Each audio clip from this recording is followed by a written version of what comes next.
ಸರಿಯಾಗಿ ಮಧ್ಯರಾತ್ರಿ ರಾಮ್ ಆಫೀಸ್ನಲ್ಲಿ ಬಹಳ ದಿನದ ನಂತರ ಮನೆಗೆ ಹೋಗುತ್ತಿದ್ದ. ಅವನ ಮನಸ್ಸು ಆಯಾಸದಿಂದ ಮಂಜಾಗಿತ್ತು, ಆದರೆ ಅವನ ಪಾದಗಳಿಗೆ ದಾರಿ ತಿಳಿದಿತ್ತು. ಅವನು ತನ್ನ ಮನೆ ಎಂದು ಭಾವಿಸಿದ್ದನ್ನು ಸಮೀಪಿಸುತ್ತಿದ್ದಂತೆ ಅವನ ನಿಷ್ಠಾವಂತ ಒಡನಾಡಿ ಸೆರೋ ತಟ್ಟನೆ ನಿಲ್ಲಿಸಿದನು. ರಾಮ್ ಗೊಂದಲದಿಂದ ತಲೆ ಎತ್ತಿ ನೋಡಿದನು. ಇದು ಅವನ ಮನೆಯಾಗಿರಲಿಲ್ಲ, ಬದಲಾಗಿ ಅದು ಕತ್ತಲೆಯಾದ ಅಪರಿಚಿತ ಕಟ್ಟಡವಾಗಿದ್ದು ಅದರ ಸುತ್ತಲೂ ವಿಲಕ್ಷಣವಾದ ಮೌನವಿದೆ. ಸೇರೋ ಪಿಸುಗುಟ್ಟಿತು, ಏನೋ ಆಫ್ ಆಗಿದೆ ಎಂದು ಗ್ರಹಿಸಿದರು.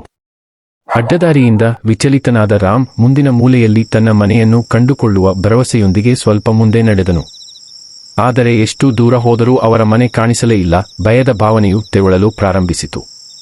ಇದ್ದಕ್ಕಿದ್ದಂತೆ ರಾಮ್ ತನ್ನ ಕುತ್ತಿಗೆಯ ಹಿಂಭಾಗದಲ್ಲಿ ವಿಚಿತ್ರವಾದ ಚುಚ್ಚುವ ಸಂವೇದನೆಯನ್ನು ಅನುಭವಿಸಿದನು. ಅವನು ನೋಡುತ್ತಿರುವಂತೆ ನಿಧಾನವಾಗಿ ಅವನು ತಿರುಗಿದನು.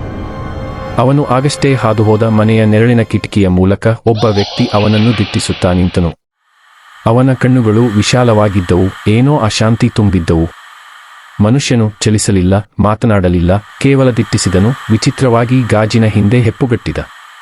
ರಾಮ್ನ ಹೃದಯವು ಅವನ ಎದೆಯಲ್ಲಿ ಹಿಮಾವೃತವಾದ ಚಳಿಯನ್ನು ಬೆನ್ನುಮೂಳೆಯ ಮೇಲೆ ಹರಡಿತು. ಏನೋ ತುಂಬಾ ತಪ್ಪಾಗಿದೆ ಮತ್ತು ಅದು ಅವನಿಗೆ ತಿಳಿದಿತ್ತು.